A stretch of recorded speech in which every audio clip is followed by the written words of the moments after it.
Je vais me lever pour lui. » Toutes les têtes dans la salle d'audience se tournèrent immédiatement. Toute l'attention se concentra sur cette voix, claire, assurée et totalement inattendue. Une jeune femme en vêtements de travail usés se tenait au fond de la salle. Ses chaussures étaient éraflées et sa veste avait connu de meilleurs jours. Elle portait encore son tablier de travail noué autour de la taille. Des gouttes de sueur parsemaient son front. Elle serrait fermement contre sa poitrine un dossier usé par le temps. Quelques personnes ricanèrent, d'autres affichèrent du mépris. Certains sortirent leur téléphone pour commencer à filmer. « Qui ça peut bien être ?» chuchota quelqu'un. « Ça doit être une employée ou quelque chose du genre. Regardez ses vêtements. » Que va-t-il se passer maintenant? Peut-être que l'agent d'entretien voudra être juge. Les rires se propagèrent dans la salle, mais Elena Rodriguez resta parfaitement calme. À 25 ans, elle avait déjà connu bien des attitudes condescendantes, mais jamais elle ne s'était sentie aussi rejetée qu'à cet instant, face aux plus grands professionnels du droit de Manhattan, dans une salle conçue pour exclure précisément les femmes de la classe ouvrière comme elle. Le juge cligna des yeux rapidement, manifestement surpris par la scène. « Pardon, mademoiselle ? Elena Rodriguez, votre honneur. Je souhaite représenter temporairement monsieur Alessandro Herrera. » Ce nom seul suffit à déclencher une nouvelle vague de murmures. Alessandro Herrera, magnate de la technologie, personnalité charismatique, homme d'affaires redoutable, actuellement poursuivi au niveau fédéral pour fraude contractuelle et malversation financière dépassant 30 millions de dollars. Toute son équipe juridique avait tout simplement disparu, littéralement. Son avocat, très coûteux, après des mois de préparation, ne s'était pas présenté le jour de l'ouverture du procès. Selon les rumeurs, il aurait fui à l'étranger. Alessandro, assis à côté du siège vide de la défense, se tourna vers Elena avec un mélange d'incrédulité et de colère. « Toi, » lança-t-il d'un ton sec, « une fille comme toi devrait se contenter de laver les sols, pas faire semblant d'être avocate dans cette salle. » Les rires redoublèrent. Quelqu'un près du passage marmonna « Faut quand même du cran pour venir ici, habillée comme si elle sortait de l'usine, et croire qu'elle peut jouer à l'avocate. » Mais Elena ne recula pas. Elle inspira profondément et s'avança vers l'avant. « J'ai étudié chaque page de ce dossier juridique, chaque contrat, chaque document financier, chaque déposition de témoin qui a été remis. Je connais cette affaire mieux que quiconque ici présent. » Le juge haussa un sourcil intrigué. « Mademoiselle Rodriguez, avez-vous une licence pour exercer le droit? »« Non, monsieur. » J'étais étudiante à la faculté de droit de Columbia, mais j'ai dû abandonner pendant ma 2e année à cause de problèmes financiers.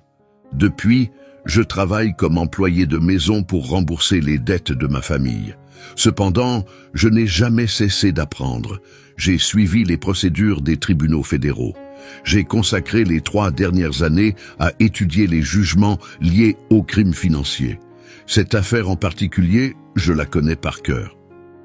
La salle devint silencieuse. Même la procureure, Julia Vega, une grande femme blonde vêtue d'un tailleur bleu marine impeccable, incline légèrement la tête, sincèrement intriguée malgré sa réaction initiale. « Je m'y oppose », déclara-t-elle. « Cette situation est extrêmement inhabituelle et presque irrespectueuse envers notre système judiciaire. » Le juge leva la main pour demander le silence.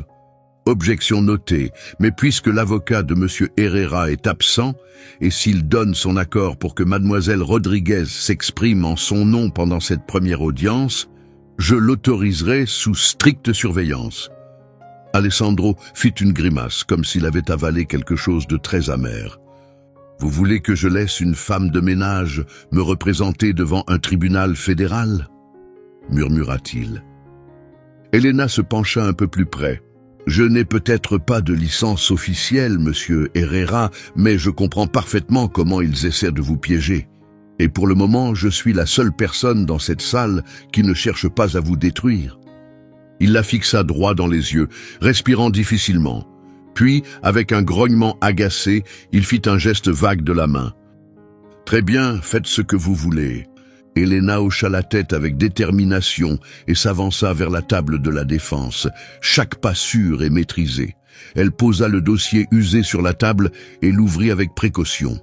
À l'intérieur se trouvaient des notes manuscrites, des références juridiques, des sections marquées avec des onglets colorés et des copies imprimées de contrats, exactement les mêmes documents que Julia Vega comptait utiliser pour le démolir. Julia se renversa légèrement en arrière, un sourire moqueur sur les lèvres. « J'espère que vous avez apporté mieux que des marqueurs et des listes de courses. » Elena leva les yeux vers elle, déterminée. « J'ai apporté de la logique, et j'ai apporté des preuves. » Des exclamations surprises se firent entendre dans la salle. Le juge s'éclaircit bruyamment la gorge. « Poursuivez, mademoiselle Rodriguez. » Elle se leva et présenta un document devant elle. Le 12 mars de l'année dernière, l'entreprise de M. Herrera a été contactée pour modifier son contrat de partenariat avec Alter Holdings. Cette modification, que mademoiselle Vega accuse M. Herrera d'avoir falsifié, a été signée électroniquement depuis une adresse Internet située à Zurich. Cependant, les conditions d'origine, elle souleva un passage surligné, sont restées juridiquement valables conformément aux documents officiels déposés auprès de la SE 2 semaines plus tôt, ce qui signifie que si falsification il y a eu, elle a été commise par la partie plaignante. Le sourire de Julia disparut complètement. Elena continua de parler, sa voix restait stable et résonnait clairement dans toute la salle. L'audience, qui se moquait d'elle quelques instants plus tôt, l'écoutait maintenant avec attention.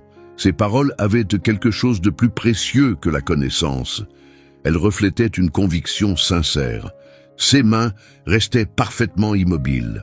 Pas une seule fois, elles ne tremblèrent. Elle avait passé l'année précédente à étudier secrètement des affaires juridiques économiques pendant ses pauses nocturnes au travail.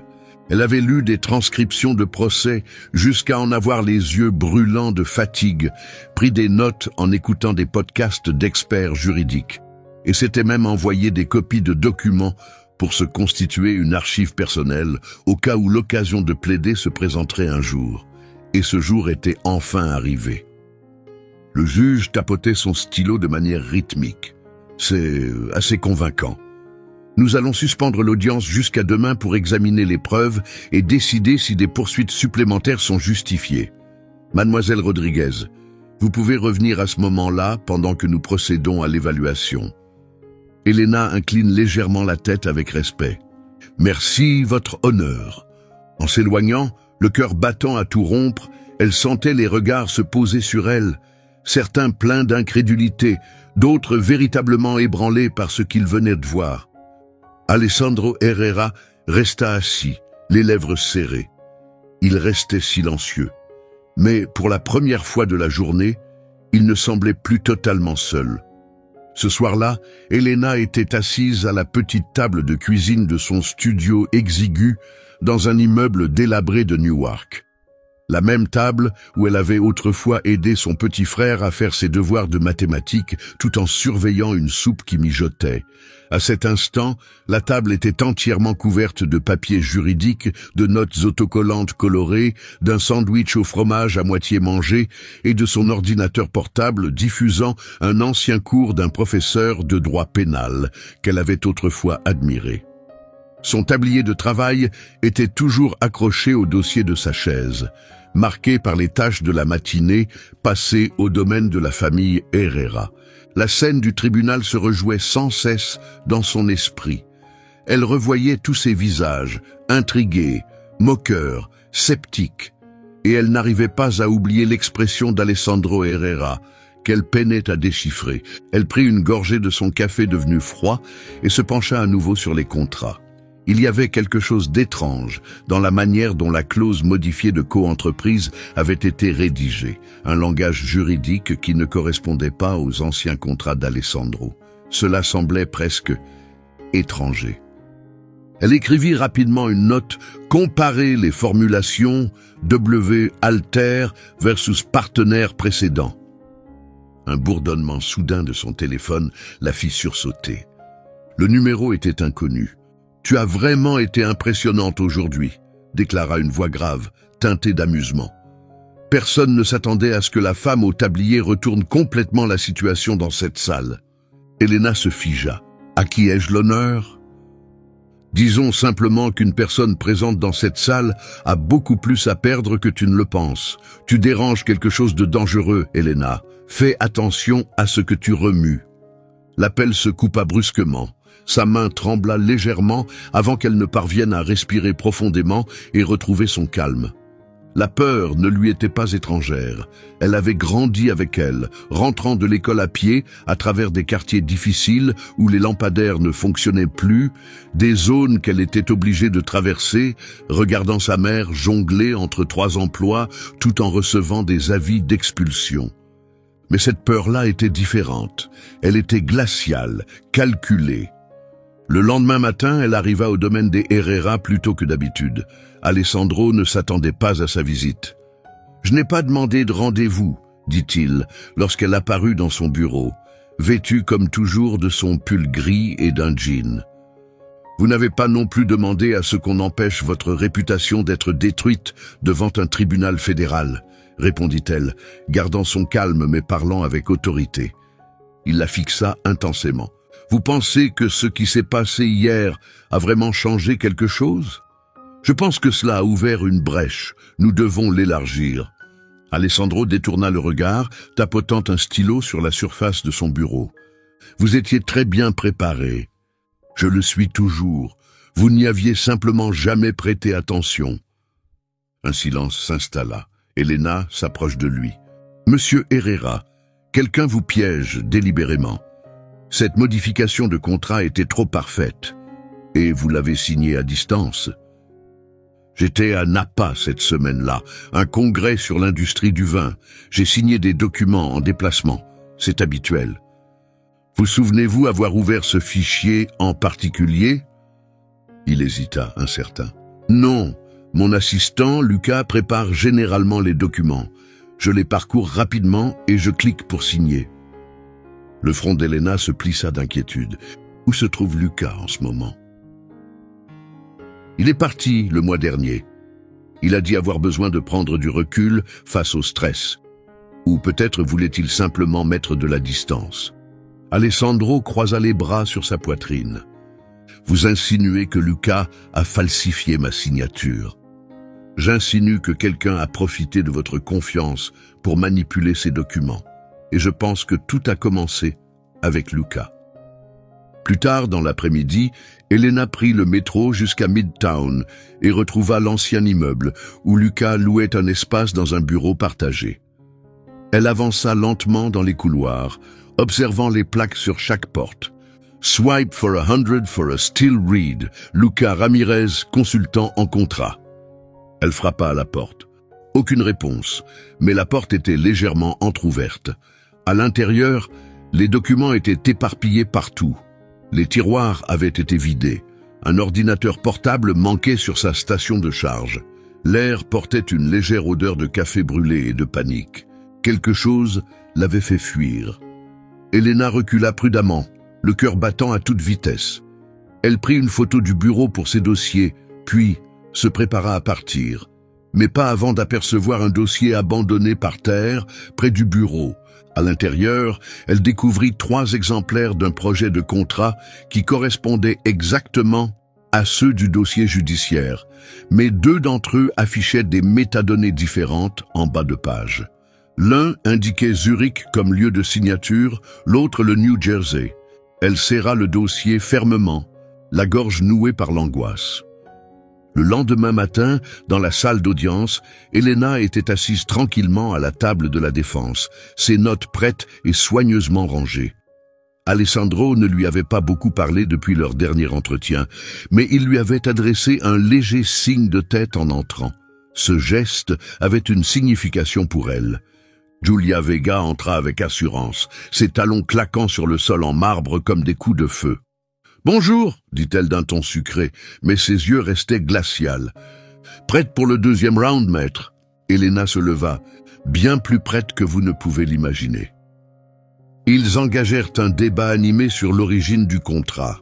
Elena présenta les informations contradictoires des métadonnées comme preuve. Julia formula une objection, mais le juge autorisa la poursuite de l'examen. Puis Elena dévoila sa comparaison de la clause modifiée du contrat. « Votre honneur, la clause qui impliquerait prétendument mon client, est rédigée avec un vocabulaire juridique typique des entreprises européennes, et non selon la terminologie utilisée dans les contrats américains. Les contrats antérieurs de mon client respectent les normes des États-Unis. Ce changement de formulation laisse penser à un projet fantôme rédigé à l'étranger. Il est fort probable que cela ait été ajouté par quelqu'un d'autre. » La salle retomba dans le silence. Alessandro se pencha légèrement en avant, la bouche entr'ouverte. La mâchoire de Julia se crispa. « Je demande un report », déclara-t-elle précipitamment. « Nous avons besoin de temps pour vérifier l'origine de cette preuve. »« Nous l'avons déjà fait », répondit Elena en brandissant un document imprimé retraçant la chaîne de conservation délivrée par une société d'expertise numérique certifiée. Cette copie a été récupérée sur le disque dur de l'ordinateur de Lucas Ramirez qui, soit dit en passant, a disparu depuis hier matin. Le juge hocha lentement la tête, comprenant la portée de ces révélations. Il ne s'agit plus d'une simple affaire de fraude. Nous avons probablement affaire à une manipulation de preuves et à des accusations de conspiration. Lors de la pause, Elena sortit dans le vent froid et violent, ses poumons retrouvant enfin un peu d'air.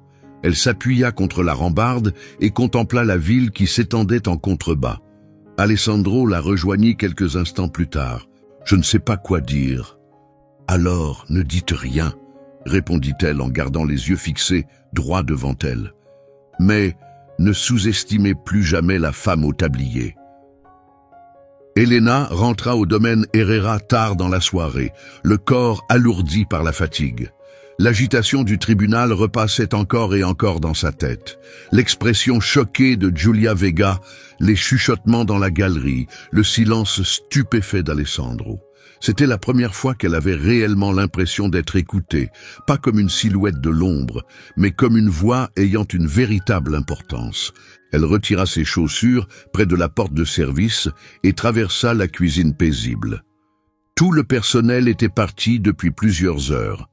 Seul le bourdonnement discret du réfrigérateur et le tic-tac régulier de l'horloge murale lui tenaient compagnie, tandis qu'elle saisissait la bouilloire. Elle remplit une tasse d'eau, ajouta un sachet de thé à la camomille et s'appuya contre le plan de travail en fermant les yeux. C'est dans cette cuisine que tout avait commencé. 3 ans plus tôt, elle se tenait exactement à cet endroit, le jour de son premier emploi comme femme de ménage. 22 ans, complètement fauchée, avec ses rêves mis de côté. Elle avait caché ses manuels scolaires sous l'évier. Pendant la nuit, alors que tout le monde dormait, elle étudiait des documents judiciaires à la lueur d'une lampe de poche et faisait des recherches dans des bases de données juridiques sur un vieux ordinateur portable d'occasion. Cet endroit était devenu son espace secret d'apprentissage. Elle but une gorgée de thé, puis s'arrêta brusquement. Il y avait quelque chose sous son pied. Elle se pencha et découvrit une petite enveloppe déchirée. Il n'y avait aucun nom de destinataire écrit dessus, seulement le logo en relief d'Alter Holdings. Son rythme cardiaque accéléra brutalement. Elle emporta l'enveloppe dans sa petite chambre au sous-sol et l'ouvrit avec beaucoup de précaution. À l'intérieur se trouvait une seule feuille, froissée et tachée par le temps. C'était une note interne de l'entreprise Alter, datée de 6 mois avant le début du procès. Le document parlait d'une possible réorganisation stratégique avec la société d'Alessandro Herrera et évoquait une approche juridique pour renégocier si M. Herrera s'opposait aux conditions favorables. Un frisson glacé lui parcourut le dos. Pression juridique stratégique, même avant que les changements de contrat n'aient lieu. Elena fixa le document avec intensité. Ce n'était pas simplement une fraude, c'était une manipulation soigneusement orchestrée. Elle glissa la note dans une pochette plastique de protection et l'ajouta à son dossier qui ne cessait de grossir. Ensuite, elle prit son carnet et y nota des noms. Membres du conseil d'administration d'Alter, représentants juridiques, partenaires commerciaux connus. Elle souligna un nom, David Mendez, ancien associé dans une société d'investissement privé et actuellement directeur juridique chez Alter. Son nom était apparu dans plusieurs courriels qu'elle avait consultés lors de l'examen des documents judiciaires.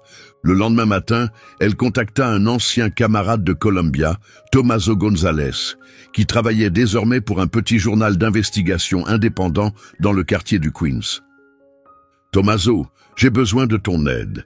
Discrétion totale, rapidité, et rien ne doit être officiel. » Il hésita un instant. « Tu me demandes de faire une enquête de moralité ? » « Non, je te demande de repérer un incendie avant qu'il ne se propage partout. Je pense que quelqu'un a préparé tout cela bien avant le début du procès. » Elle organisa un rendez-vous avec Tommaso, le soir même, dans un petit dîner près de son bureau. Autour d'un café tiède et d'une assiette de frites, il fit glisser un dossier vers elle sur la table. Mendez est lié à une société internationale spécialisée dans la manipulation de contrats. En termes simples, il fabrique de fausses pressions juridiques pour forcer les gens à renégocier des accords. Il a été impliqué dans 2 affaires concernant des personnes ayant révélé des malversations et ces 2 affaires ont été gardées secrètes du grand public. Les yeux d'Elena s'écarquillèrent de stupeur. « Donc, il fabrique de faux problèmes juridiques ?» « Exactement. Et voici la partie la plus inquiétante. L'un de ses lanceurs d'alerte est mort 6 mois après avoir reçu son argent de dédommagement. Les autorités ont conclu à un accident. Aucune autopsie n'a été réalisée. » Elena ferma les yeux avec force. « Mon Dieu, es-tu vraiment sûr de vouloir continuer sur cette voie ?» Elle acquiesça avec détermination. « Je ne peux pas faire marche arrière maintenant, pas quand ils jouent avec des vies humaines. » Le lendemain matin, pendant l'audience, Elena resta impassible tandis que Julia Vega entra dans la salle avec assurance, un dossier tout neuf à la main et un sourire satisfait aux lèvres. « Votre honneur, » commença Julia, « nous demandons officiellement que les preuves métadonnées présentées hier soient rejetées, car la chaîne de conservation est douteuse. » Elena se leva lentement. « Je m'oppose à cette demande. Ce tribunal a déjà validé l'analyse judiciaire comme étant authentique et nous possédons des preuves supplémentaires reliant directement les documents falsifiés à un employé de la partie plaignante. » Le regard de Julia devint dur et perçant. Mademoiselle Rodriguez n'a pas de qualification juridique officielle. Pourtant, son intervention a permis de découvrir plus de vérité en 48 heures que toute votre équipe juridique en 8 semaines. Le juge intervient pour couper court. Objection notée, rejetée. Des murmures discrets traversèrent la salle. Alessandro tourna son regard vers Elena. Il ne dit rien, mais lui adressa un très léger signe de tête. Après l'audience, Elena retourna sur la propriété des Herrera pour récupérer les derniers documents domestiques. Elle traversa le hall d'entrée où des portraits de famille étaient alignés avec une parfaite symétrie. Ses pas résonnaient tandis qu'elle montait à l'étage et entrait dans le bureau que Lucas avait occupé avant de démissionner. L'air sentait la poussière accumulée et le cuir vieilli. Elle commença à fouiller méthodiquement les tiroirs en cataloguant tout ce qu'elle trouvait. Agrafeuse de bureau, bloc de notes autocollants, chargeur de téléphone portable. Puis, tout au fond du tiroir le plus bas, elle trouva quelque chose de plus lourd. Un agenda noir. Elle l'ouvrit avec une extrême prudence. Les pages contenaient des rappels écrits à la main, principalement des tâches de routine, liste de courses, horaires d'appel avec des clients. Mais, inséré entre les pages de la semaine commençant le 10 avril, il y avait un petit mot écrit au marqueur rouge avec 2 mots seulement. Colis Zurich. En dessous, une séquence de 4 chiffres, 2913. Elena l'examina attentivement, le cœur battant à toute vitesse. C'était précisément la semaine où le contrat avait été signé électroniquement depuis Zurich. Cela pouvait-il représenter un coffre sécurisé? Un numéro de référence de service de messagerie? Elle n'était pas certaine, mais c'était clairement une preuve, une véritable preuve. Elle fixait toujours la note lorsqu'Alessandro apparut dans l'embrasure de la porte derrière elle.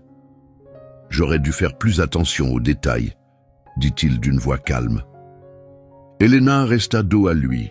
Vous avez fait confiance à des gens qui tenaient plus à votre statut qu'à une vraie collaboration professionnelle.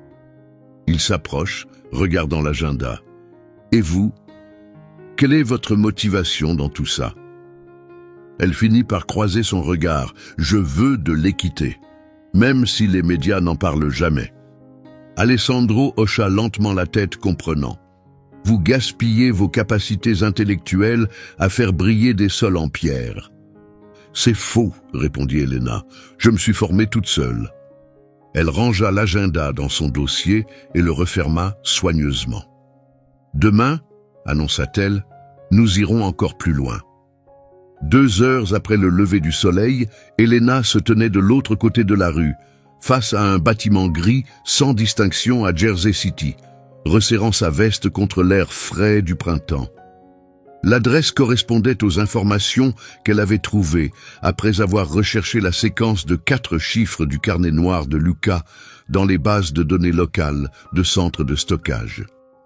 La mention colis Zurich l'avait empêchée de dormir, la maintenant éveillée toute la nuit à analyser des théories, des chronologies et des documents d'expédition jusqu'à ce que ces chiffres la mènent à cet endroit. Une entreprise privée de stockage, souvent utilisée par des clients professionnels pour des documents sensibles.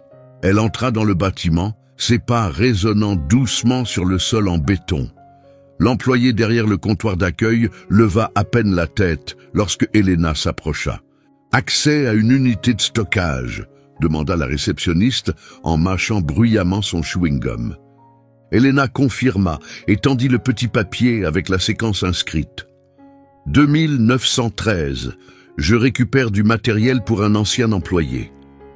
L'employé examina le papier puis regarda Elena avec méfiance. Je peux voir une pièce d'identité? Bien sûr. Elena présenta sa carte d'identité de l'État et attendit nerveusement. La photo datait de plusieurs années, avant qu'elle n'abandonne ses études de droit, avant les journées épuisantes à récurer des surfaces et les nuits consacrées à l'étude des précédents juridiques. La réceptionniste observa la carte un instant de plus, tapa sur son clavier et grogna d'un ton sec. « D'accord, c'est toujours enregistré dans le système. Quelqu'un a livré le colis il y a 8 semaines, a dit qu'il reviendrait le chercher, mais n'est jamais revenu. » Elle tendit à Elena une petite clé métallique. Les unités de stockage sont au bout de la 2e allée. Les numéros sont affichés sur le côté gauche. Elena hocha la tête en signe de remerciement. « Merci. » Elle partit rapidement, son cœur battant de plus en plus fort à chaque pas. L'unité de stockage s'ouvrit avec un claquement métallique. À l'intérieur se trouvait une fine enveloppe manille, encore scellée. Pas de nom, pas d'identification. Juste un cachet de cire rouge avec la lettre L en relief au centre. Mendez. Elle la glissa sous sa veste et quitta les lieux, une tension électrique lui parcourant la peau. De retour chez elle, elle s'installa à sa table et ouvrit prudemment l'enveloppe, retenant son souffle comme si elle manipulait un objet explosif. À l'intérieur se trouvait une clé USB et une note dactylographiée. Le document était destiné exclusivement au service juridique interne et portait la mention « confidentiel ». Elena parcourut le contenu, le ventre noué. Il s'agissait d'une correspondance de David Mendez, adressée à l'équipe dirigeante d'Alter Holdings. La note détaillait des recommandations juridiques pour mener à bien une prise de contrôle hostile de contrat, incluant des exemples de modifications de clauses, des instructions pour créer des chemins de signature à distance via un VPN redirigé et des formulations suggérant, en cas d'opposition, engager des poursuites sous prétexte de fausses déclarations. Ses mains tremblaient de manière incontrôlable. La clé USB contenait plusieurs fichiers et tableurs, dont certains étaient marqués avec des dates précises et des identifiants de projets liés à Herrera Enterprises. Elle en ouvrit un intitulé « Prévision financière, négociation Alter 3e tour ». Il y avait une ligne budgétaire indiquant « Valeur projetée issue de la pression juridique, 23,4 millions de dollars ». Ils avaient réellement prévu un budget pour le procès à l'avance. Elena resta longuement fixée sur l'écran de son ordinateur. Cette affaire dépassait désormais largement le cas d'Alessandro Herrera. Il s'agissait de pouvoir, de l'abus de pouvoir, de la manière dont les procédures juridiques étaient transformées en armes pour voler la propriété d'entreprises et écraser toute opposition. Et cela se produisait probablement chaque jour dans des salles de conseil similaires à celle-ci. Elle imprima la note et surligna les passages les plus importants. Puis, elle attrapa sa veste et se rendit à la propriété des Herrera. Alessandro devait voir ces informations immédiatement. Il était au téléphone lorsqu'elle arriva. Elle lui tendit silencieusement le mémo. Il regarda l'entête et devint complètement immobile. « Comment as-tu obtenu ce document ?»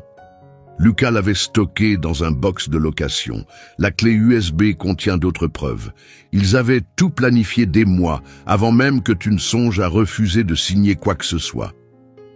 Alessandro se massa le visage, la couleur quittant peu à peu son teint. Ils avaient prévu de voler toute l'entreprise, que je coopère ou non. Elena acquiesça. Et ils comptaient te piéger au passage, pour t'empêcher de te défendre. Il se laissa aller lentement contre le dossier de sa chaise. « Nous devons présenter ça au tribunal. »« Nous le ferons, » répondit-elle. « Mais avant, nous devons sécuriser la chaîne de preuves. Si nous soumettons cela sans confirmer la traçabilité, Giulia détruira tout. » Alessandro expira profondément. « Je vais contacter mon responsable informatique. Il a de l'expérience dans les enquêtes financières sensibles. »« Non !» répondit Elena d'un ton ferme. « Pour l'instant, nous n'en parlons à personne d'autre. Pas avant d'avoir identifié ceux en qui nous pouvons avoir confiance. » Plus tard dans la soirée, Elena apporta les documents à Tommaso au restaurant. Il examina attentivement la note et le contenu de la clé USB. « La personne qui a écrit ça, » murmura-t-il, « a la moralité d'un serpent venimeux. Peux-tu m'aider à tracer les journaux d'adresse IP? Vérifier si ça vient bien du réseau informatique de Mendes ?» Tommaso accepta. « Donne-moi 48 heures, peut-être moins si mon contact au service informatique me doit toujours un service. » Pendant leur échange, Elena remarqua un vieil homme assis de l'autre côté du restaurant qui l'observait fixement. Son regard était perçant et il ne cherchait même pas à cacher son attention. Elle sentit une légère tension s'installer. Tommaso remarqua son malaise. « Quelqu'un que tu connais ?»« Non, » murmura Elena. « Mais je l'ai vu au tribunal il y a 2 jours. »« Tu penses avoir été repéré ?»« C'est possible. » Cette nuit-là, après être rentrée chez elle, Elena renforça la serrure de sa porte et copia les fichiers sur 2 autres supports de stockage cryptés. Elle dissimula l'un dans un livre creux et cacha l'autre dans son congélateur, enveloppé dans du papier aluminium, derrière un sac de légumes surgelés. Une technique de sécurité qu'elle avait apprise dans un vieux documentaire sur les lanceurs d'alerte. Puis, elle s'assit et commença à créer une chronologie détaillée de chaque incident, chaque signature, chaque réunion qui les avait menés jusqu'ici. Elle nota comment les conditions contractuelles avaient évolué, à quel moment Luca avait déposé des notes de frais depuis la Suisse, et quand Mendes avait soudainement exigé un contrôle total sur le processus de négociation d'Alter. À 2 heures du matin, sa table était entièrement couverte de surligneurs et de notes manuscrites, ressemblant au plan d'un complot, sauf que tout était authentique et dangereusement proche d'être enterré à jamais. Le lendemain, au tribunal, Elena entra d'un pas assuré. Elle salua Alessandro d'un simple hochement de tête, évita délibérément le regard insistant de Giulia et s'installa à la table de la défense. Le juge ouvrit l'audience. « Nous allons maintenant examiner toute divulgation supplémentaire de preuves avant le procès. » Giulia se leva. « Votre honneur, je demande au tribunal de rejeter toute autre allégation infondée de la défense, en particulier de la part d'une personne qui ne possède toujours pas de licence juridique officielle. » Avant que le juge ne puisse répondre, Elena se leva. Je souhaite présenter une note confidentielle rédigée par David Mendes, directeur juridique de la partie plaignante, décrivant des stratégies juridiques préméditées, incluant la falsification de documents et des méthodes de prise de contrôle hostiles. Des exclamations de stupeur remplirent la salle d'audience. Julia s'avança. « C'est complètement absurde !» Elena tendit le document à l'huissier du tribunal. Cette note contient des vérifications temporelles, inclut des enregistrements de métadonnées numériques et a été retrouvée dans un box de stockage privé loué par Luca Ramirez, ancien assistant de M. Herrera. Le juge examina le document en silence pendant un long moment, puis leva la tête. Si cela s'avère authentique, cela change toute l'affaire. Alessandro regarda Elena, les yeux emplis de quelque chose de différent, non pas seulement de la surprise, mais une véritable admiration. Elena se tenait sur les marches du tribunal, après la fin de l'audience, la brise tirant les bords de son manteau. Son expression semblait paisible, mais à l'intérieur, son cœur battait toujours à toute vitesse.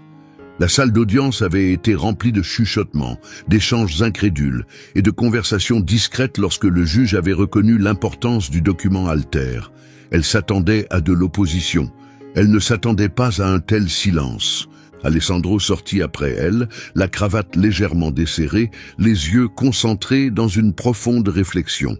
Il était resté quasiment silencieux pendant l'audience, mais maintenant, il se plaça à ses côtés et lui parla à voix basse. « Tu viens de révéler la vérité derrière une arnaque de plusieurs milliards de dollars. »« Je n'ai pas agi pour toi, » répondit Elena, les yeux fixés devant elle. « J'ai agi parce qu'ils étaient persuadés que personne n'oserait les confronter. » Le visage d'Alessandro ne changea pas, mais sa posture sembla se détendre légèrement. « Tu viens de sauver ma réputation d'une destruction totale.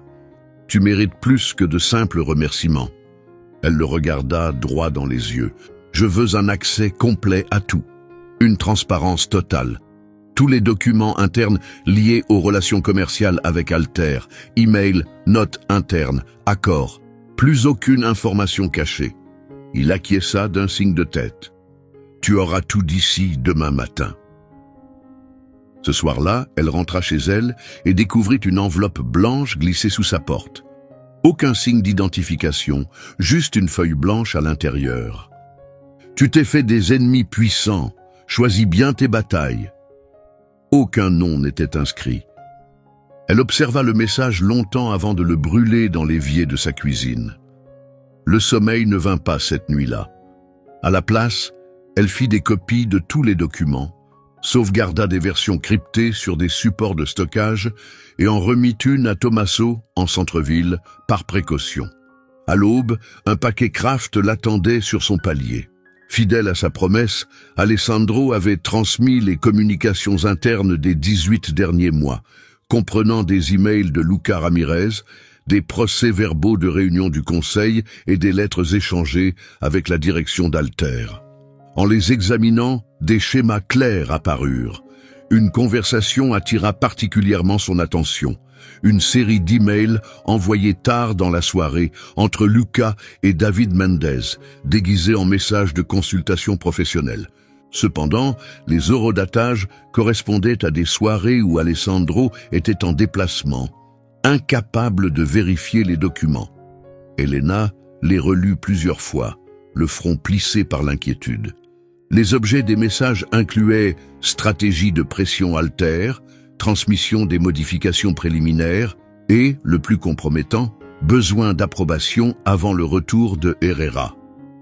Ils avaient compté sur le fait qu'Alessandro serait distrait, occupé, trop sûr de lui et négligent.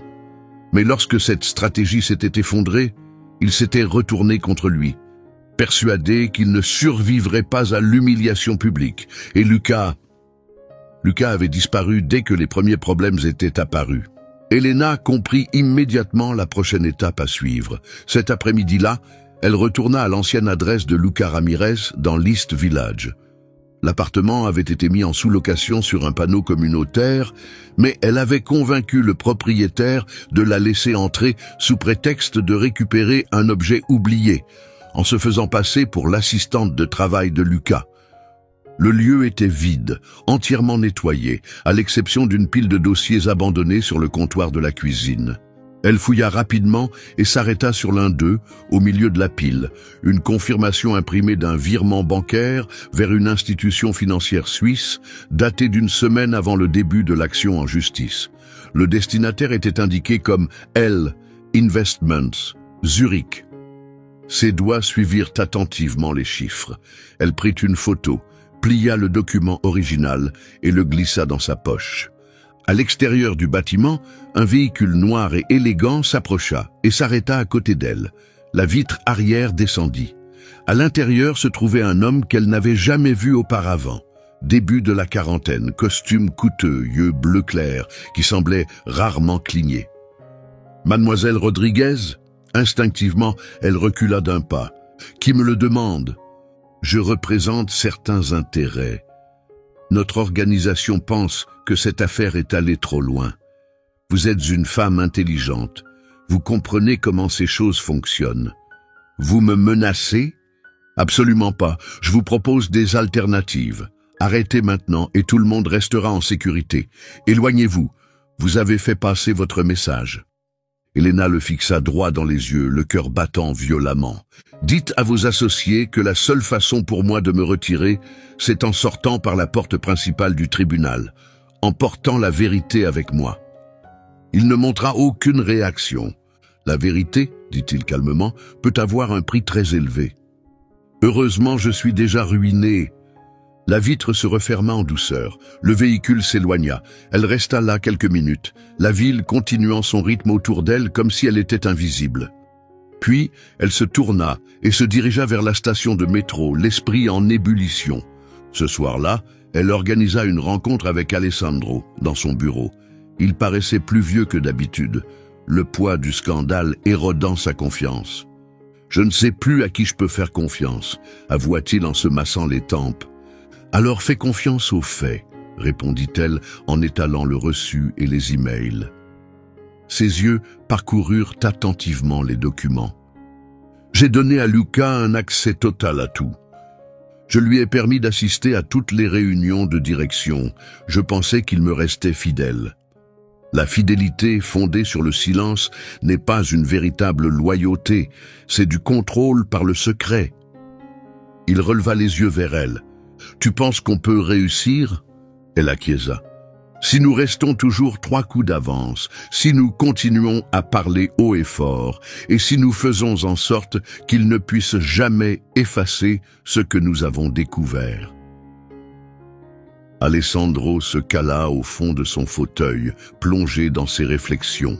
« Tu as accompli en 7 jours plus que toute une équipe d'avocats hors de prix en 12 mois. »« Je n'agis pas pour toi, » répéta-t-elle. « J'agis pour les gens comme moi, ceux qui ne sont jamais invités à la table tant qu'ils n'apportent pas leur propre chaise. » Il esquissa un léger sourire.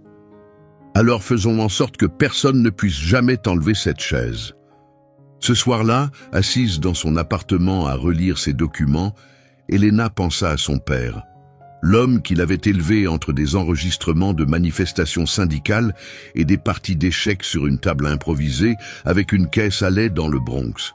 Il était parti trop tôt pour assister à sa remise de diplôme, trop tôt pour la voir se battre avec autant de détermination.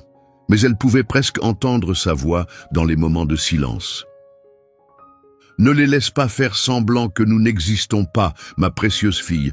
Oblige-les à se souvenir de qui s'est levé quand tout le monde est resté silencieux. » Elle ouvrit son ordinateur, fixa l'écran lumineux et murmura à la pièce vide. « Je refuse de reculer. » L'eau tombait sans arrêt sur les marches du tribunal, tandis qu'Elena les montait une à une le lendemain matin. Sa veste était complètement trempée. Ses cheveux commençaient à boucler sur les côtés, mais sa prise sur le dossier de preuve restait ferme.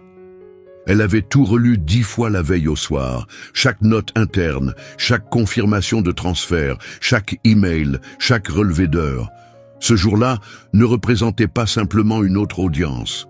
Ce jour-là, il présentait les documents qui pouvaient enfin détruire la façade trompeuse d'Alter. Dans la salle d'audience, l'atmosphère avait changé. On la regardait davantage, avec moins de moquerie, plus d'inquiétude. Certains la considéraient toujours comme étrange, d'autres comme une menace. mais pour la première fois, on ne l'ignorait plus totalement. Julia Vega entra peu après, le visage fermé, accompagné de 2 hommes en costume sombre, non pas des associés, mais ses avocats personnels. Une protection. Quand le juge fit son entrée, la pièce devint silencieuse. « Nous allons commencer avec les nouvelles preuves présentées par la défense », annonça le juge. « Mademoiselle Rodriguez ?» Elena se leva. « Votre honneur, nous présentons la pièce C, un ensemble de correspondances internes par email entre Monsieur Luca Ramirez et Monsieur David Mendez, ainsi que des documents financiers montrant un transfert d'argent vers un compte international lié à une organisation contrôlée par Monsieur Mendez. Ces documents soutiennent notre affirmation selon laquelle l'action en justice initiée par Altair Holdings n'était pas seulement infondée, mais délibérément construite dans le but de commettre une fraude et de prendre le contrôle de l'entreprise de M. Herrera par la force. Elle remit les documents à l'huissier. Chaque geste semblait calculé et précis, comme si le temps s'était épaissi dans la salle. Le juge lut sans dire un mot. Julia resta immobile, mais sa mâchoire était visiblement crispée par la tension. Puis arriva le moment qu'Elena avait prévu. « Mademoiselle Vega, demanda le juge, avez-vous une réponse à ces nouvelles accusations ?» Julia se leva. « Votre honneur, nous contestons la légitimité de ces documents. Rien ne prouve qu'ils n'ont pas été créés après coup. De plus, ces prétendues transactions financières pourraient très bien être falsifiées. » Nous avions prévu cet argument, intervint Elena en avançant. C'est pourquoi nous avons fait appel à une société indépendante de criminalistique numérique, avec des signatures vérifiées par rapport aux documents antérieurs, et des informations de transfert confirmées par les propres registres d'examen de l'intermédiaire suisse. Leur déclaration officielle est incluse dans le dossier. Le juge inspira profondément. Très bien, j'examinerai ces documents en détail. Pour le moment, les 2 parties sont priées de rester disponibles pour la poursuite de l'enquête. Une pause fut annoncée, mais personne ne bougea. Un sentiment de jugement flottait dans l'air. Alessandro se pencha vers Elena et lui parla à voix basse. « Tu n'as pas seulement ébranlé leurs fondations, tu les as complètement démolies. »« Je ne suis pas ici pour ébranler quoi que ce soit, » répondit-elle doucement. Je suis ici pour faire en sorte que plus personne ne bâtisse de mensonges sur un sol corrompu. » À l'extérieur du tribunal, de nombreux journalistes s'étaient rassemblés. Elena baissa la tête, avançant sous les flashs des caméras et les questions pressantes. Une voix se fit entendre dans la foule. « Mademoiselle Rodriguez, est-il vrai que vous étiez femme de ménage avant de gérer ce dossier ?» Elle s'arrêta et se retourna. « Oui, c'est vrai, et je nettoie toujours la même cuisine 3 soirs par semaine. » Plusieurs journalistes rirent discrètement, incertains qu'elle soit sérieuse. Elena se pencha légèrement vers le micro. « Soyons très clairs, je n'avais pas besoin d'un bureau d'angle ni de vêtements de luxe pour reconnaître l'injustice. Tout ce qu'il me fallait, c'était ma voix et des faits honnêtes. » La foule devint silencieuse. Ce soir-là, Elena retrouva Tommaso au restaurant. Il lisait des articles sur son téléphone. « Tu es en train de devenir célèbre sur Internet. » Elle haussa les sourcils. « Pourquoi donc ?» Il lui montra l'écran. Il y avait une photo, un cliché d'elle sous la pluie, le dossier serré contre sa poitrine, le regard déterminé. Le titre disait « La femme de ménage qui pourrait faire tomber un empire d'1 milliard de dollars. » Elle expira lentement. Ce n'est pas le véritable objectif de cette histoire. Ce n'est pas le cas, répondit Tommaso. Mais c'est ce que les gens peuvent comprendre. Une femme qui n'était pas censée avoir de voix parle désormais avec autorité. Une femme de la classe ouvrière, portant des vêtements de seconde main, présente là où les élites s'effondrent. C'est ça le récit. Elle secoua la tête. Je ne cherche pas la célébrité. Je cherche la justice. Tommaso se rapproche.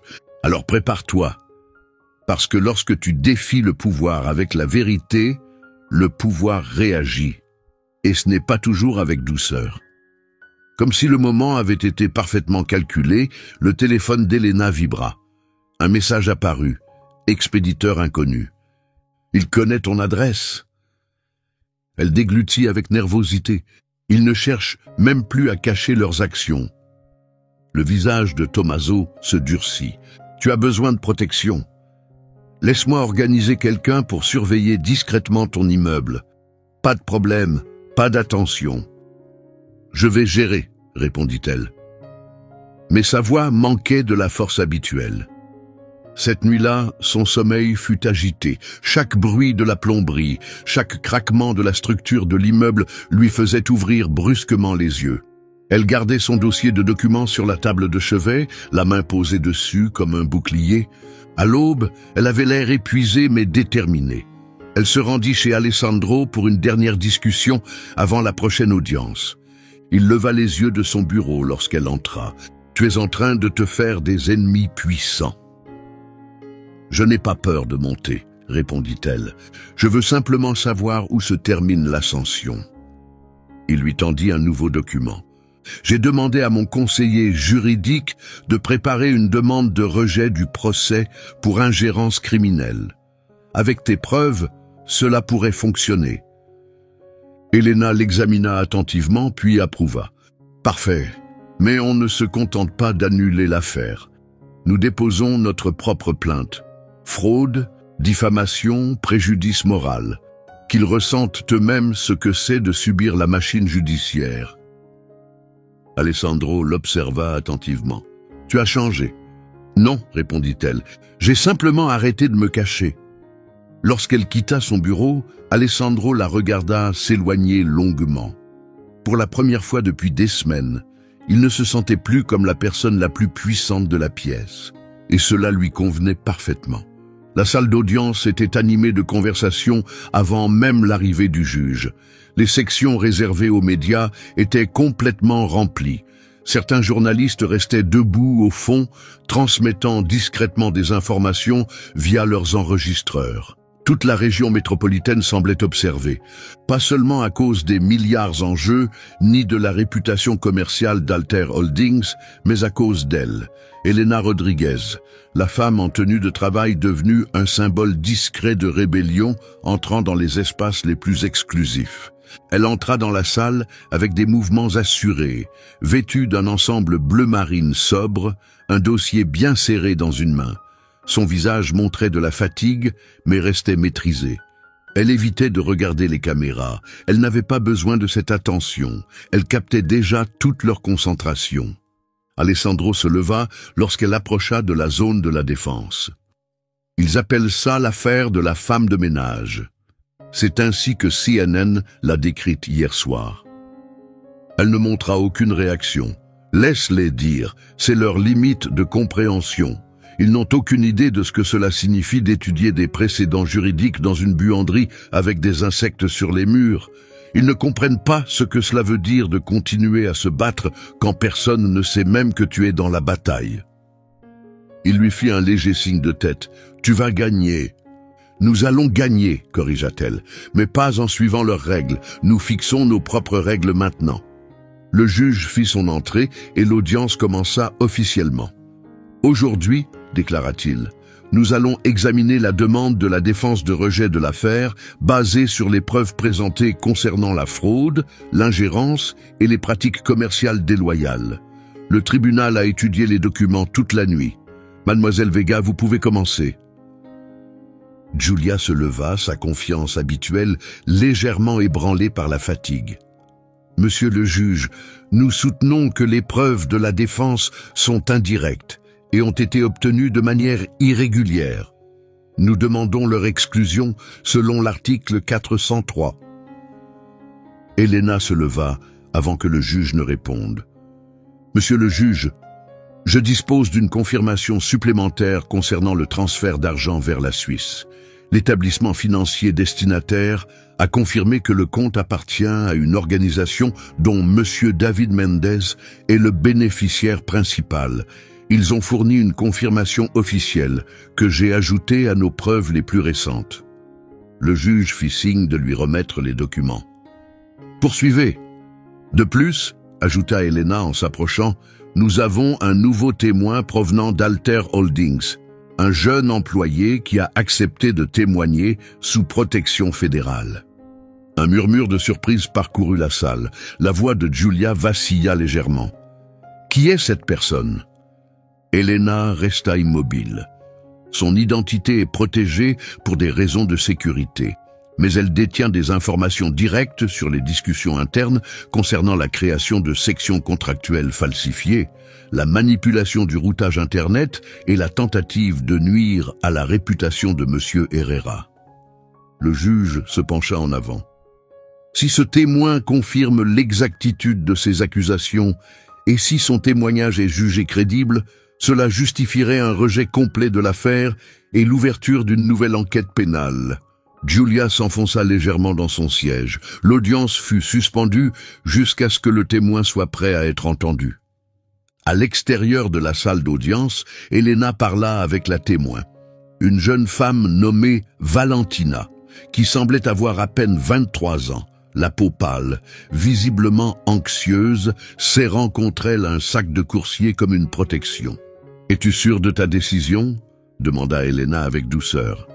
Valentina acquiesça d'un signe de tête. « J'étais présente lorsque David a donné l'ordre au personnel de modifier les données numériques. Je l'ai entendu dire que l'objectif n'était pas de gagner. C'était la destruction totale. Il voulait ruiner la réputation de M. Herrera au point que personne n'ose jamais remettre en cause leur pouvoir. » Elena posa une main sur son épaule. « Tu fais ce que la plupart des gens n'oseraient jamais faire. » « Je suis juste fatiguée de me taire, » répondit Valentina, la voix tremblante. Je n'arrivais plus à dormir tranquillement. Elena lui répondit avec compréhension. « Alors, donnons-leur quelque chose d'inoubliable. » Ce soir-là, Elena emprunta les routes familières jusqu'à chez elle. Newark semblait plus oppressante ces derniers temps, comme si même le bitume l'observait. Elle passa devant l'épicerie de quartier, saluant M. Lee, le propriétaire, qui lui offrait toujours de l'eau gratuitement lorsqu'elle faisait de longues journées. « Tu repasses à la télévision, » lui dit-il en souriant malgré ses dents abîmées. « Tu ne leur fais pas de cadeaux, Elena. » Elle esquissa un faible sourire. « C'est bien l'idée. » En arrivant chez elle, son appartement paraissait plus sombre que d'habitude. Elle tendit la main vers l'interrupteur et s'arrêta. La lampe de bureau était renversée. Ses documents étaient éparpillés partout. Quelqu'un était entré par effraction. Elle resta immobile, concentrée sur le moindre bruit. Aucun son, aucune activité. Puis elle recula prudemment, le cœur battant, et appela Tommaso depuis le couloir. « Quelqu'un est entré chez moi. Ils n'ont rien volé. Ils voulaient simplement que je sache qu'ils étaient de là. » Tommaso laissa échapper un soupir de frustration. « Il faut que tu dormes ailleurs ce soir. Un de mes proches possède un appartement à Hoboken, immeuble tranquille, principalement des personnes âgées. Personne ne pensera à te chercher là-bas. » Elena marqua un silence, puis accepta. « D'accord. » Ce soir-là, dans un petit appartement d'une chambre décorée de napperons en dentelle et de chats en céramique, Elena s'installa sur un canapé prêté et examina ses dossiers juridiques.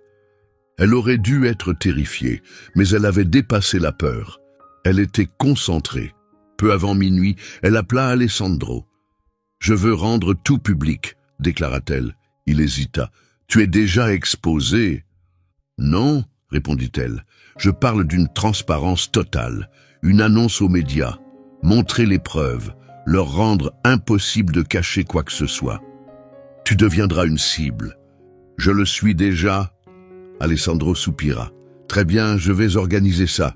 Mais une fois que nous aurons franchi cette étape, il n'y aura plus de retour possible vers l'anonymat. » Elena regarda par la fenêtre la rue paisible.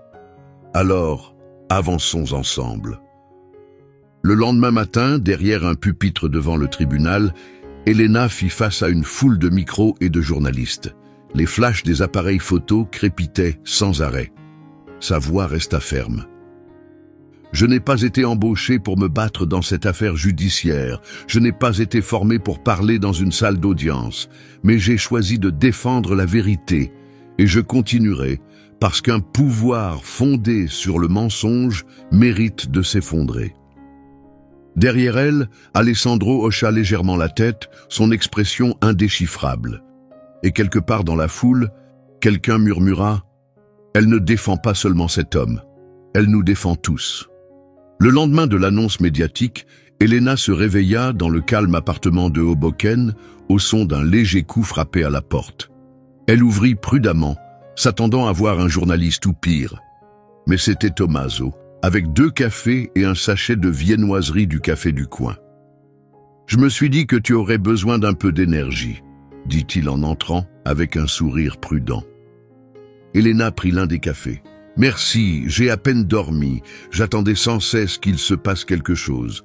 Un appel, un coup à la porte, n'importe quoi. »« Eh bien, » répondit Tommaso en s'installant à côté d'elle, « parfois le moment le plus menaçant, ce n'est pas quand ils t'attaquent directement, c'est quand ils deviennent complètement silencieux. » Elena hocha la tête. Elle comprenait parfaitement. Depuis l'annonce médiatique, elle avait reçu une vague de messages de soutien. Des inconnus lui avaient écrit. Des parents isolés, des étudiants en droit, des agents d'entretien, tous expliquant que son histoire leur rappelait leur propre combat. Mais le silence d'Alter était inquiétant. Pas de communiqué officiel, pas de démenti, pas de représailles. Juste le silence. Alessandro l'appela en fin de matinée. « Mendes ne s'est pas présenté à son bureau depuis 2 jours, annonça-t-il sans préambule. Julia Vega a déposé ce matin une demande de retrait du dossier. Elle évoque un conflit d'intérêts. » Elena se leva du canapé, complètement stupéfaite. « Elle abandonne l'affaire ?» C'est ce qu'il semble. Et Valentina a été contactée hier soir par quelqu'un. Pas une menace directe, pas explicitement, mais un message clair. Ils savent qu'elle a témoigné. « Ils paniquent !» déclara Elena. « Ils comprennent que tout est en train de s'effondrer. » Alessandro parla d'un ton plus bas. « Elena, j'ai vu des gens fortunés faire des choses terribles pour protéger leurs secrets. Sois prudente. »« Je refuse de me cacher à nouveau, » répondit-elle. « Pas maintenant. » Vers midi, les médias rapportaient déjà la disparition de Mendes. Des documents financiers avaient fuité, révélant des comptes à Panama, Zurich et Singapour, tous reliés à des sociétés écrans qu'Alter prétendait ne pas connaître. L'affaire était passée du simple spectacle judiciaire à la possible chute d'un empire économique. Elena était assise avec Tommaso, regardant les informations. « Ce n'est plus une affaire qui me concerne personnellement, » dit-elle doucement. « Cela concerne toutes les personnes qu'ils ont détruites sans jamais leur laisser la possibilité de se défendre. » Tommaso acquiesça. « Tu es en train de devenir le symbole de quelque chose de bien plus grand. » Elle le regarda droit dans les yeux. « Alors, je dois me comporter en conséquence. » Cet après-midi-là, Elena retrouva Alessandro dans un cabinet juridique privé qu'il avait réservé pour des réunions urgentes. L'endroit était rempli de piles de dossiers, de personnel de sécurité et d'une femme nommée Francesca Delgado, une consultante juridique indépendante engagée pour aider à préparer une contre-plainte. « J'ai étudié les preuves », annonça Francesca après 1 heure de lecture silencieuse. « Vous avez non seulement des bases solides pour faire annuler l'affaire, mais aussi pour réclamer des dommages-intérêts, un préjudice moral, un sabotage commercial et potentiellement même pour intimidation de témoins. » Elena regarda attentivement Alessandro. « Es-tu prêt à aller aussi loin ?»« J'ai perdu bien plus que ma réputation, » répondit Alessandro. « Ils ont essayé de tout me prendre, mon identité, mes racines, et ils ont presque réussi. » Elena poursuivit, « Et ils auraient réussi, si quelqu'un n'avait pas eu la détermination d'examiner chaque détail qu'il pensait à l'abri de toute vérification. » Francesca leva la tête. « Vous savez qu'ils vont essayer de négocier un accord dès qu'ils comprendront que vous ne reculerez pas. » La voix d'Elena resta ferme. « Alors nous refuserons tout accord. Nous ferons en sorte que tout soit rendu public. Nous dévoilerons absolument tout. » Alessandro s'adossa à son siège. « Maintenant, c'est devenu une guerre. »« Non, » le corrigea Elena, « c'est la justice. La guerre, c'est ce qu'ils ont mené quand ils pensaient que personne ne regardait. » Ce soir-là, alors qu'elle retournait à l'appartement de Hoboken, son téléphone vibra de nouveau. Un autre numéro masqué s'afficha. Elle décrocha d'une voix maîtrisée. « Allô? Tu pensais être maligne, pas vrai ?» La voix était rude, dure, âgée, remplie de mépris. « Tu crois avoir accompli quelque chose ?»« Pas encore, » répondit Elena calmement. « Tu n'as aucune idée de qui tu affrontes. Je sais exactement à qui j'ai affaire, des individus qui se cachent derrière le pouvoir et l'intimidation. Mais je n'ai peur ni de l'un ni de l'autre. » L'appel se coupa.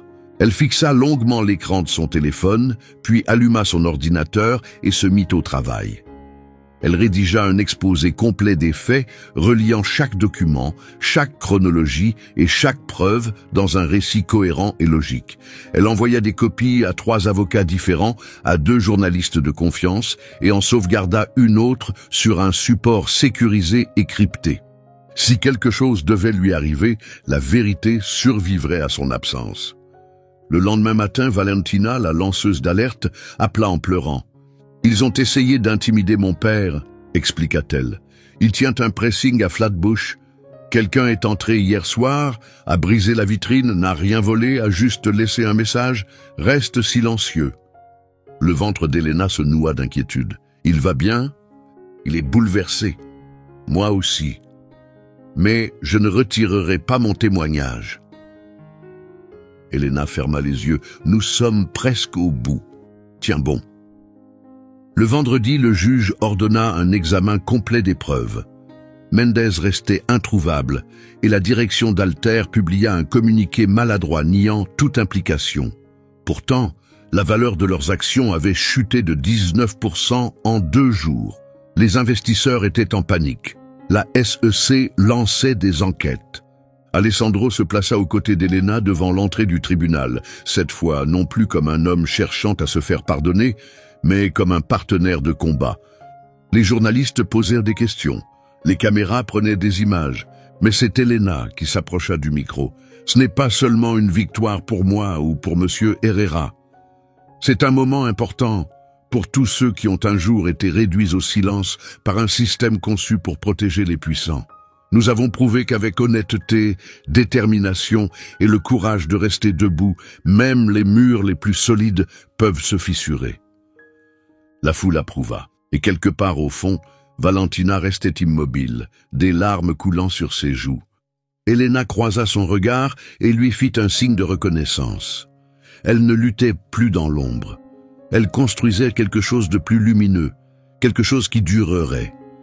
Et la tempête qui avait menacé de les détruire s'effondrait enfin, un mensonge après l'autre. L'aube de l'examen des preuves arriva dans un calme troublant. Une faible lumière traversait la couverture nuageuse, tandis qu'Elena montait les marches du palais de justice, accompagnée non pas par des agents de protection ou des avocats, mais par la pression d'un pays entier qui l'observait. Son identité avait dépassé le simple fait divers. Elle était devenue un symbole, discutée discrètement dans les cafés, documentée dans des articles en ligne, mentionnée dans les amphithéâtres universitaires. Elle passa le contrôle de sécurité, son dossier de documents serré contre elle. Ce dossier contenait la dernière correspondance électronique confirmant les échanges internes entre les dirigeants d'Alter, des témoignages supplémentaires d'employés et surtout une déclaration officielle du père de Valentina, désormais soutenu par la communauté après l'agression contre son commerce. Alessandro l'approcha juste devant la salle d'audience. Il semblait épuisé, mais déterminé. Ses vêtements étaient impeccables, mais son visage exprimait quelque chose de plus doux qu'auparavant. De la reconnaissance, peut-être. De l'admiration. « Prête ?» demanda-t-il. Elena esquissa un léger sourire. « Je suis née prête. » C'est eux qui ne le savaient pas. Le juge entra dans la salle d'audience quelques instants plus tard, imposant immédiatement le silence. La pièce était bondée, journalistes, observateurs, jeunes avocats avec leurs carnets et plusieurs membres de la direction d'Alter, présents non pas pour soutenir l'entreprise, mais probablement pour protéger leur propre réputation. « L'audience d'aujourd'hui, » commença le juge, déterminera si le tribunal reconnaît les accusations de tromperie et de conduite abusive présentées par la défense. Et si nous poursuivons vers un procès ou si nous transmettons ces éléments à une autorité supérieure pour une enquête criminelle. Elena se leva. Monsieur le juge, je souhaite commencer par présenter la pièce D, un message électronique de Monsieur Mendez, daté de 2 mois avant le dépôt de la plainte, dans lequel il décrit une stratégie de pression par manipulation juridique destinée à fragiliser les biens de Monsieur Herrera et forcer la renégociation de propriétés essentielles. Le juge haussa un sourcil. Et la vérification? Validée par 3 experts en analyse numérique. Les données numériques correspondent aux enregistrements reconnus des appareils et la localisation de l'envoi est traçable jusqu'à un réseau sécurisé d'Alter Holdings. Julia Vega était partie. À sa place se trouvait un homme rigide, issu d'un cabinet d'avocats réputé, qui peinait à garder une expression neutre. Il se leva. « Monsieur le juge, la partie plaignante ne conteste pas l'existence de l'email, mais soutient qu'il a été mal interprété. » Elena ne montra aucune hésitation. Dans ce cas, donnons-en la bonne interprétation. Elle projeta l'intégralité de la conversation. La séquence contient les réponses d'autres membres du conseil d'administration qui soutiennent la stratégie avec des remarques comme « Herrera ne verra rien venir » et « Assurez-vous que Lucas s'occupe de la signature des documents ». Des exclamations de surprise retentirent dans la salle. Le juge examina l'écran, puis tourna le regard vers le nouvel avocat du plaignant. « Avez-vous un contre-argument » L'avocat déglutit nerveusement. « Pas pour l'instant. » Le juge se tourna vers Alessandro. « Monsieur Herrera, souhaitez-vous faire une déclaration ?» Alessandro se leva lentement. « J'ai construit mon entreprise avec des personnes en qui j'avais confiance. Certaines ont trahi cette confiance. Mais ce qui est important aujourd'hui, ce n'est pas seulement de rétablir ma réputation, c'est de reconnaître ce qui a été fait pour faire taire des voix comme celle de Mademoiselle Rodriguez. Elle n'était pas censée être entendue, et pourtant elle l'est avec force, clarté et honnêteté. » Il se tourna vers Elena, et je lui exprime ma gratitude, non pas en tant qu'homme d'affaires, mais en tant qu'homme qui a failli oublier que l'honnêteté est plus importante que l'ego. La gorge d'Elena se serra, mais elle resta concentrée. « Valentina, dit-elle doucement, souhaitez-vous vous adresser au tribunal ?» La jeune femme se leva tremblante, mais avec une détermination dans le regard. J'ai rejoint Alter parce que je croyais aux opportunités d'évolution. Je suis restée silencieuse parce que j'avais peur, mais Elena m'a donné du courage et aujourd'hui, je veux que le tribunal sache que David Mendez nous a ordonné à plusieurs reprises de modifier des relevés d'heures et de supprimer des preuves numériques. J'ai participé. J'en éprouve des remords, mais je refuse désormais de continuer à cacher la vérité. Le juge acquiesça gravement. L'heure suivante s'écoula rapidement entre les présentations de documents, la comparaison des données financières et la diffusion d'une vidéo montrant Mendez entrant dans une banque privée à Zurich, des images obtenues grâce à un groupe d'enquêteurs engagé par Alessandro sur les conseils d'Elena. Puis vint la décision du juge, claire et définitive. Étant donné la gravité des preuves, la fiabilité des témoins et l'incapacité du plaignant à contester ces éléments de manière convaincante, je rejette complètement cette affaire. De plus, je transmets ces informations au procureur fédéral pour d'éventuelles poursuites pour fraude. Cette audience est levée. Il n'y eut pas d'éclat de joie, pas d'applaudissements, simplement un silence, profond, respectueux, comme le moment après la fin d'une tempête, lorsque le monde s'arrête un instant. Dehors, les journalistes se précipitèrent. Elena se retrouva une fois de plus sur les marches, non plus comme une incertitude, mais comme une réponse. Lorsqu'on lui demanda un commentaire, elle déclara simplement « La vérité avance lentement, mais elle ne s'arrête jamais ».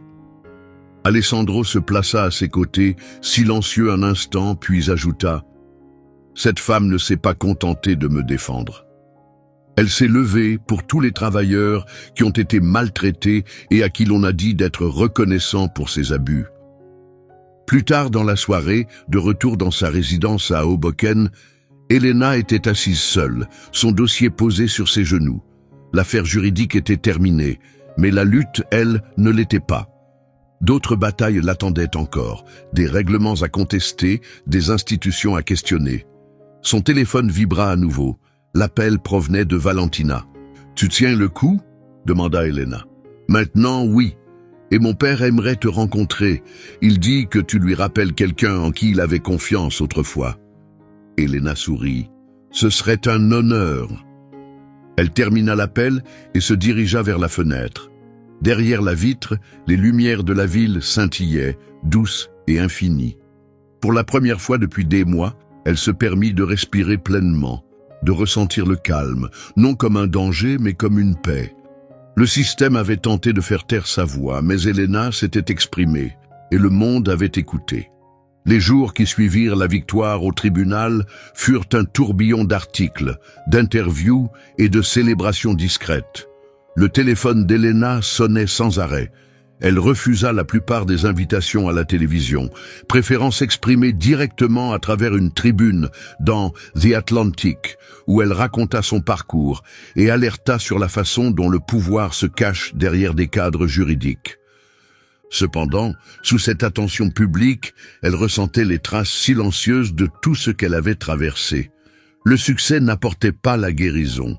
La justice, même obtenue après des efforts, laissait des cicatrices.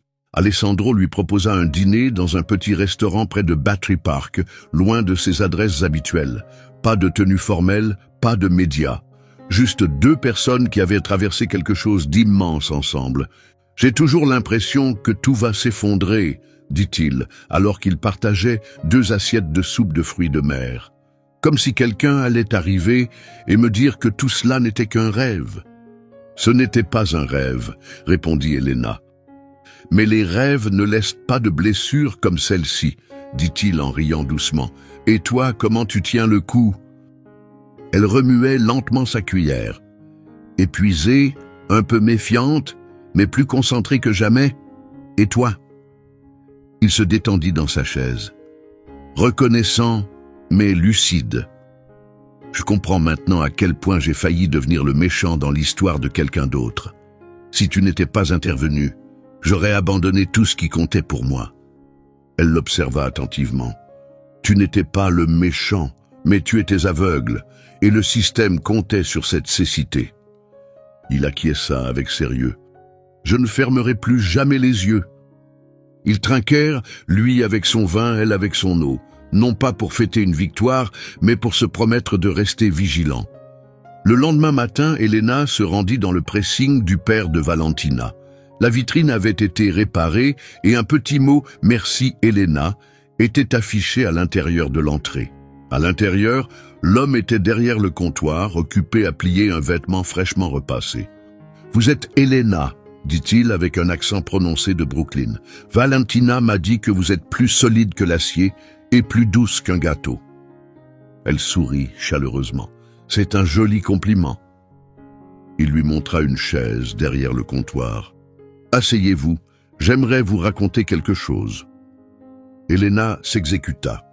Il continua à plier tranquillement, puis reprit.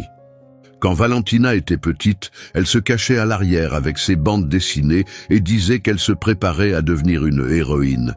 Je riais, vous comprenez, parce que je pensais que le monde n'autorisait pas les filles comme elle à enfiler des costumes de super-héros. Mais vous êtes entrée dans ce tribunal et vous avez capté l'attention du monde entier. Alors je vous remercie. Elena sentit son cœur se serrer. Je ne l'ai pas fait toute seule. Personne ne le fait jamais, répondit-il en souriant. Mais quelqu'un doit toujours commencer. Ils partagèrent un café ensemble, et pendant un instant, Elena eut l'impression d'être en famille. Plus tard dans la semaine, Elena prit la parole lors d'une rencontre juridique communautaire à Harlem. Elle n'était pas habillée de manière formelle, juste un pull et un pantalon décontracté. Sa voix portait la même force tranquille qui avait résonné dans chaque salle d'audience. « La justice, déclara-t-elle, ne naît pas dans des bâtiments grandioses. Elle commence dans les salles de courrier, dans les cuisines familiales, dans les réserves de matériel. Elle commence quand quelqu'un dit « Non, ceci est injuste », même quand personne n'écoute. Et parfois, elle se termine quand les puissants perdent leur confort pour que la vérité puisse exister librement. Le public se leva et applaudit, non par obligation, mais parce qu'il se reconnaissait en elle, dans son combat, dans son courage. Après la réunion, une jeune femme d'environ 20 ans s'approcha d'elle, tenant un exemplaire usé de « La procédure civile pour les débutants ». « Mademoiselle Rodriguez, je veux accomplir ce que vous avez fait. Je veux défendre ceux qui ne savent même pas encore qu'ils ont besoin d'aide. » Elena prit le livre, feuilleta rapidement ses pages écornées et le lui rendit. Alors commencez par comprendre qui ils sont, ce qu'ils traversent, ce qu'ils vivent. Le droit n'est qu'un outil. Le vrai travail, c'est d'écouter. La jeune femme hocha la tête avec conviction. Merci. En retournant à sa voiture, Elena remarqua une fresque peinte sur un mur voisin, récemment terminée, éclatante, sous la lumière de fin d'après-midi. On l'y voyait, portant son tablier, les bras croisés, avec ces mots inscrits derrière elle. Elle n'a pas demandé la permission. Elena fixa l'image pendant ce qui lui sembla une éternité. Puis un éclat de rire soudain et spontané lui échappa, un rire de joie pure mêlé d'incrédulité. Elle prit rapidement une photo avec son téléphone, non pour la partager avec le monde, mais pour garder une preuve personnelle que sa vie avait vraiment changé. Ce soir-là, Elena se retrouva assise dans la petite cuisine de son appartement. Le gros classeur qui l'avait accompagnée tout au long de cette épreuve était fermé devant elle, mais elle n'arrivait pas à le ranger, pas encore. Elle rapprocha son ordinateur portable et commença un nouveau document. Projet Justice Populaire, tapa-t-elle en haut de la page. Son objectif n'était pas de gravir les échelons pour devenir associée dans un grand cabinet d'avocats. Elle voulait créer quelque chose d'accessible à tous. Une fondation juridique où les travailleurs ordinaires, les employés sous-payés et ceux qui osaient dénoncer les injustices pourraient trouver de l'aide, sans craindre des frais exorbitants ni des représailles pour avoir dit la vérité. La justice, elle le savait profondément, ne devait jamais dépendre de l'argent ou de l'apparence. Alors que ses doigts glissaient sur le clavier, Elena ressentit une émotion qui lui avait manqué depuis de nombreux mois. La paix. La douleur n'avait pas complètement disparu. La bataille pour l'équité continuait. Mais Elena Rodriguez, la même femme qui nettoyait autrefois les sols en silence, construisait désormais une plateforme pour des personnes dont la voix résonnait comme la sienne. Et cette fois, la société était prête à écouter. 12 mois s'étaient écoulés et Elena se tenait dans une salle d'audience bien différente. Un espace plus intime, moins impressionnant, niché dans le quartier historique des tribunaux de Newark. Il n'y avait pas de caméra de télévision. Aucun tumulte médiatique n'entourait l'événement. Seulement quelques rangées de membres de la communauté ouvrière, assis sur des chaises pliantes en métal, silencieux et attentifs. Elena se tenait à l'avant de la pièce, non pas comme une accusée ni comme une témoin, mais derrière un simple pupitre affichant une pancarte modeste. Projet Justice Populaire, accès gratuit aux droits pour chaque travailleur.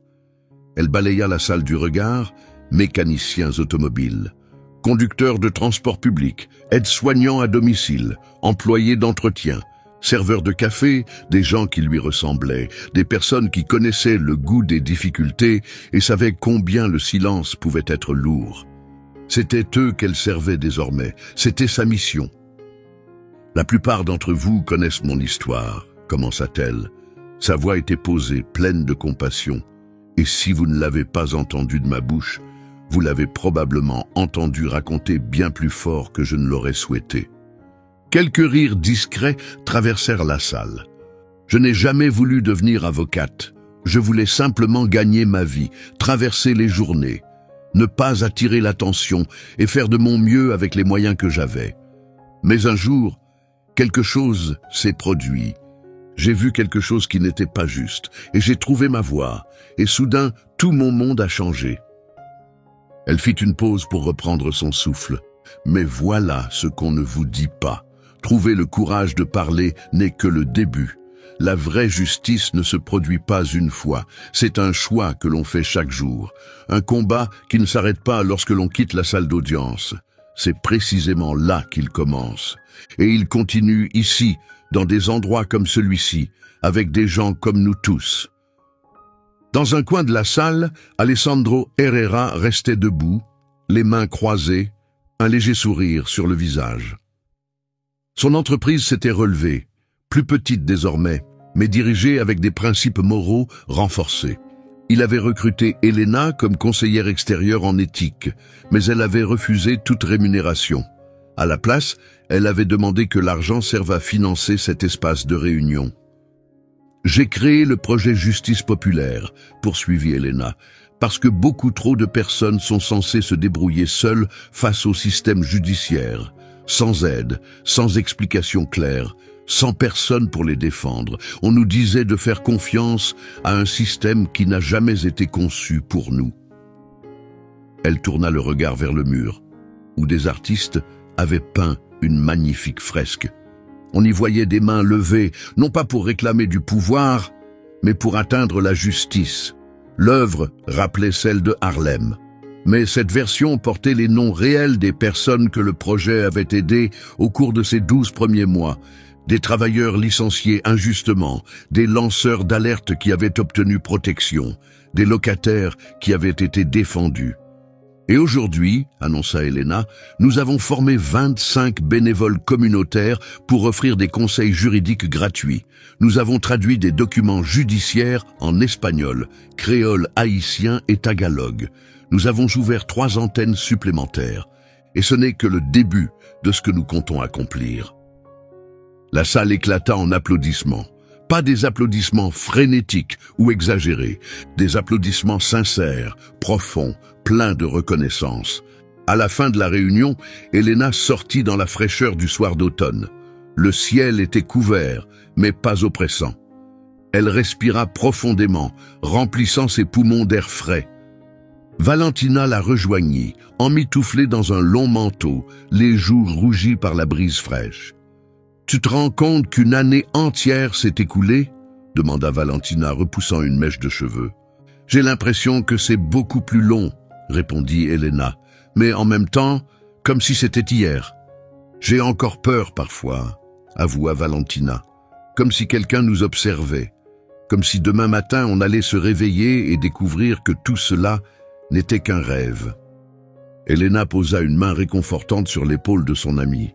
Cette peur ne disparaît jamais complètement, mais elle devient beaucoup plus supportable quand on sait qu'on n'est pas seul.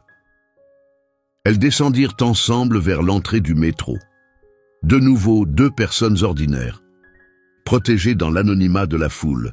Quelques heures plus tard, Elena était de retour à sa table de cuisine, exactement au même endroit. Assise sur la même chaise, le gros classeur était toujours là, débordant désormais de notes manuscrites et de messages imprimés envoyés par des personnes dont elle avait changé la vie. Un nouveau dossier reposait à côté, portant l'étiquette « Projet de loi, extension de la protection des lanceurs d'alerte ». Son travail était loin d'être terminé. Alors qu'elle continuait de taper sur son ordinateur portable, son téléphone portable vibra. L'écran affichait un numéro inconnu. Son cœur accéléra brièvement sous l'effet de l'anxiété. Elle choisit tout de même de décrocher. Elena Rodriguez à l'appareil. Un bref silence suivit. Puis elle entendit une voix féminine, discrète et hésitante, tremblante. « Bonjour, vous ne me connaissez pas. Je m'appelle Daniela. Je travaille au nettoyage des bureaux à Midtown Manhattan. Il y a une semaine, j'ai vu quelque chose que je n'aurais jamais dû voir. Mes supérieurs m'ont ordonné de faire comme si de rien n'était. Mais je ne peux pas faire ça. Je suis complètement perdu. Je ne sais pas quoi faire. » Le visage d'Elena s'adoucit, empreint de compréhension. « Vous avez fait exactement ce qu'il fallait en me contactant. Vous n'êtes pas seul dans cette situation. » Un profond silence s'installa sur la ligne, puis des sanglots se firent entendre. Enfin, une voix émue. « Merci infiniment. » Elena leva les yeux vers la fenêtre, regardant cette ville immense qu'elle avait longtemps cru indifférente aux personnes comme elle. Et à cet instant, Cette même ville lui tendait la main pour demander de l'aide. Elle se remit confortablement dans sa chaise et répondit doucement « Commençons ensemble ». Car la quête de justice n'était pas un simple combat isolé. C'était un engagement qui se poursuivrait à travers les générations. Et la contribution d'Elena à cet héritage ne faisait que commencer. L'histoire d'Elena Rodriguez montre que la vraie justice naît souvent dans les endroits les plus oubliés. Derrière un balai, dans une cuisine familiale, parmi des personnes dont la voix a été ignorée trop longtemps.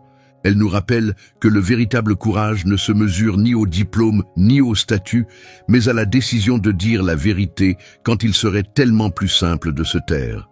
L'expérience d'Elena prouve que même les personnes les plus inattendues peuvent faire tomber des systèmes corrompus lorsqu'elles possèdent l'honnêteté, la détermination et la compassion envers les autres.